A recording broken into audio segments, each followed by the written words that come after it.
In Jungian psychology, the self is the central archetype of wholeness, the totality of the psyche encompassing both the conscious ego and the vast realm of the unconscious. While the ego represents our sense of I, our identity, memories, roles, and conscious intentions, the self is the deeper, organizing principle of the entire psyche. It is not just a personal ideal or a perfected version of the ego, but a transcendent center that both contains and guides the individuation process. Carl Jung wrote, "The self is a quantity that is superordinate to the conscious ego. It embraces not only the conscious, but also the unconscious psyche, and is the center and circumference of the total personality."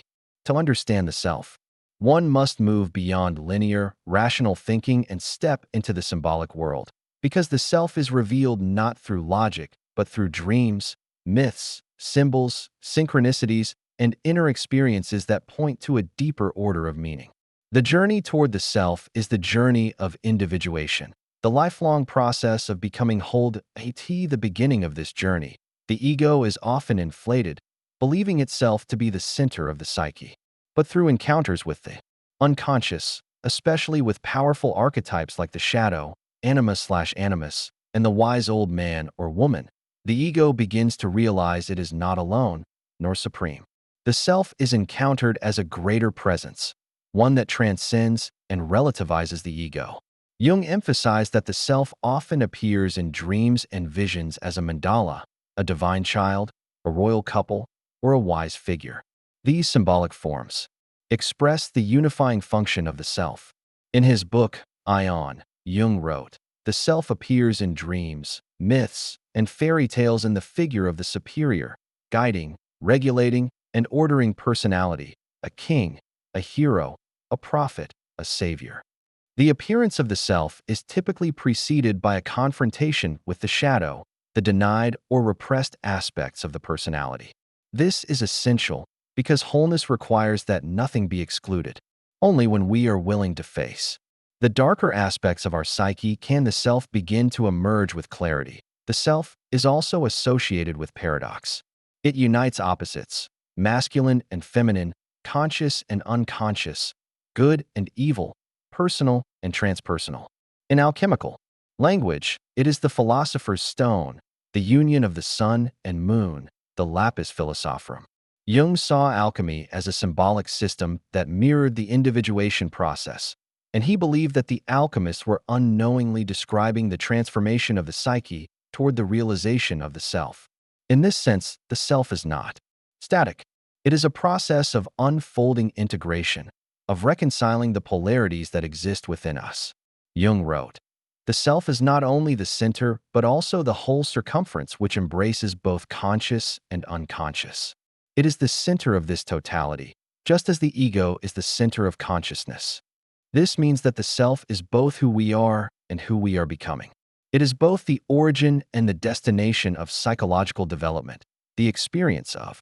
The self often comes with a sense of sacredness or numinosity." Jung was deeply influenced by religious symbols and mystical traditions and understood that the self carries a spiritual dimension. However, he was also cautious. He warned against confusing the self with the ego and cautioned that encounters with the self can lead to inflation if not approached with humility. The ego must learn to serve the self, not the other way around. In analytical terms, the self is the archetype of meaning. It draws the psyche toward wholeness and coherence. It manifests in moments of profound insight, symbolic dreams, synchronistic events, and inner peace that arises when we feel aligned with our deeper nature.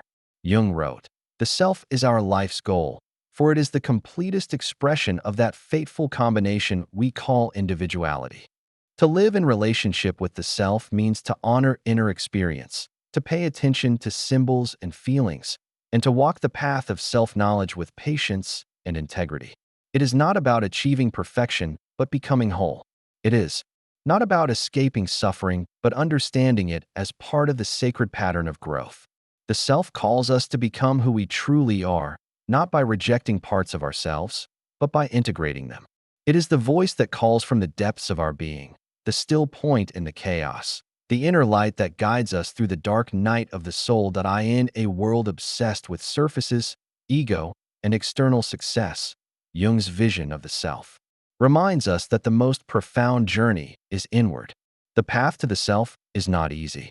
It demands sacrifice, courage, and deep introspection. But it offers something no external achievement can provide: meaning, unity, and the experience of being truly alive. As Jung once wrote, "The privilege of a lifetime is to become who you truly are." And it is the self that shows us how.